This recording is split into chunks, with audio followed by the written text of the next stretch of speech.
Welcome to How to Build a Tent, the podcast on how to make you successful. My name is Matt Williams. Thank you for listening to the show, sharing the show, tagging a friend. I appreciate all of you guys who've done that. We have been doing this for about a year. I know this because my contract is about to come up. And I just want to say thank you for everybody who has listened, who has reached out, and we've had great conversations. I would really love to hear how this show has impacted you, helped you, if it got you into investing, it helped you get a promotion, if it got you to start a side hustle. I would really love to hear from you guys. So if you want to reach out to me, Matt at howtobuildatent.com, or you can find me on the social media sites. Just leave a comment and you can direct message me. Can keep it between you and me. I'd love to hear from you. If you have not already become a member, go over to fightlaughfeast.com, put in HtBT in the memo field. You'll get an awesome mug. And if you act now, you'll get also a Fight Laugh Feast pint glass while supplies last. And then you'll get tons of other great benefits and shows that are coming out. Man, there's such great content out there. We have just so much great content on this channel. It's such an honor to be part of it. I want to talk about today, what do you do when you're on an interview and the person interviewing you asks this question? They ask it every time. Do you have any questions for me? Now, some of you might treat this as a question about your questions. Like, do you have any questions?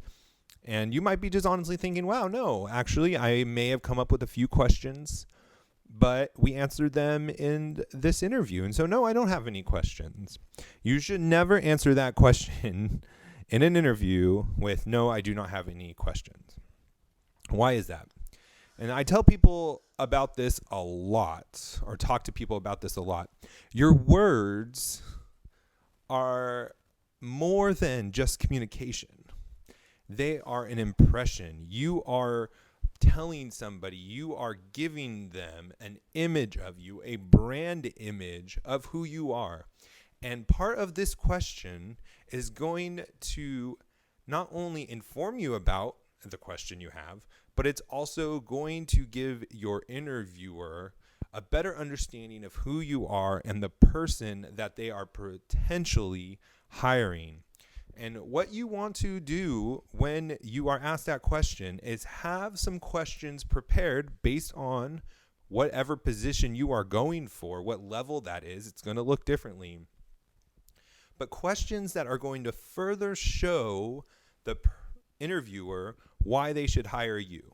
The question really isn't even about the answer that you're going to get back. And a question could be something like this. Can I meet some of the people that I'm going to be working with? Now, this does a few great things.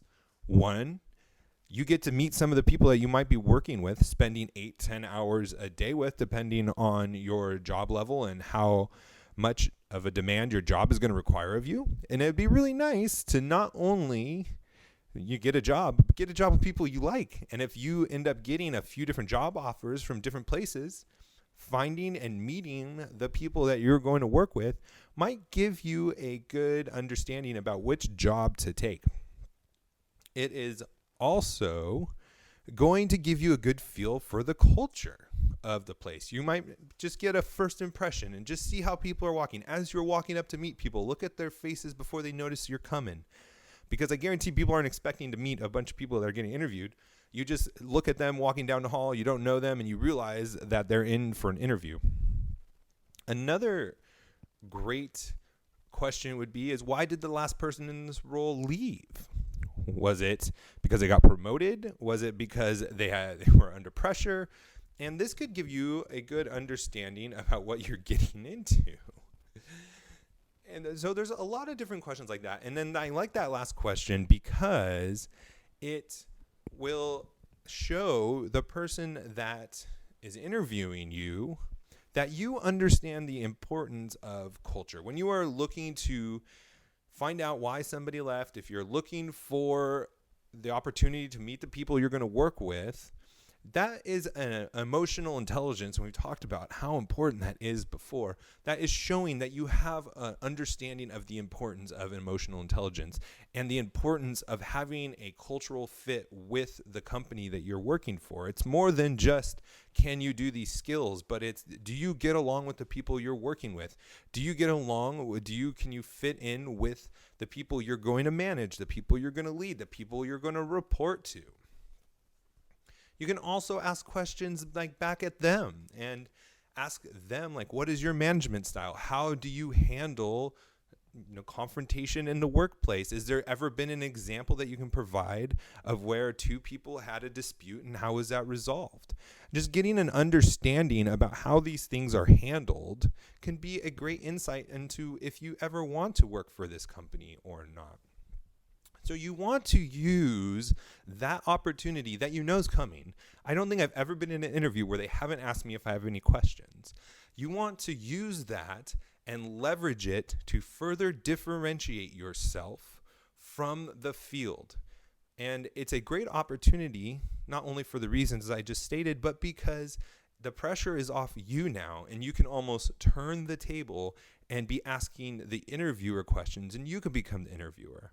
And the conversations that can come from that can oftentimes be a lot more casual, a lot easier going for you, because you don't have to answer a question that you don't know what's behind it, or why the interviewer is asking you this question. What are they judging you about? What is the importance of it? But it's your questions, and you can create a conversation from this to lead into other things, extend the interview, and leave with a great first impression. That is another great opportunity for this. So one of the most important things to do is be somebody that stands out. And then the second thing is to be, well, I guess maybe you should be the second thing first, and then that should be the reason you stand out. And that second thing is you want to be likable. You don't want people to think you're not likable. It doesn't matter if you're the most qualified person for the job. You're not going to get the job if the interviewer doesn't like you. People skills matter. And so you want to be leaving that interview with them liking you more than any other candidate. Be the candidate that they remember the most, especially if you're applying for a highly competitive job, which I hope you are, because those highly competitive jobs are the positions that you're going to need to be successful in your career. If you are going for jobs that aren't competitive, you're not pushing yourself hard enough. And you need to reach a little further. You need to grow a little more. You need to add more skills to get into a job that is more competitive. And now is a time in the economy where it is a great time to go for a job that is a little more stretched out of your comfort zone, that requires you to do some more research, requires you to add some more skills, requires you to branch out maybe into a different segment or a different company or a different industry, because we are in a market right now where there are more jobs than there are people that are qualified for the job. And that is great news for people looking for jobs, looking for places to be promoted. Now is the time to branch out and to make that jump, to brush up that resume, and to go for those promotions, to go for that job change. This is the time. There's times where we are in a recession, where we are contracting and jobs are less and fewer and far between.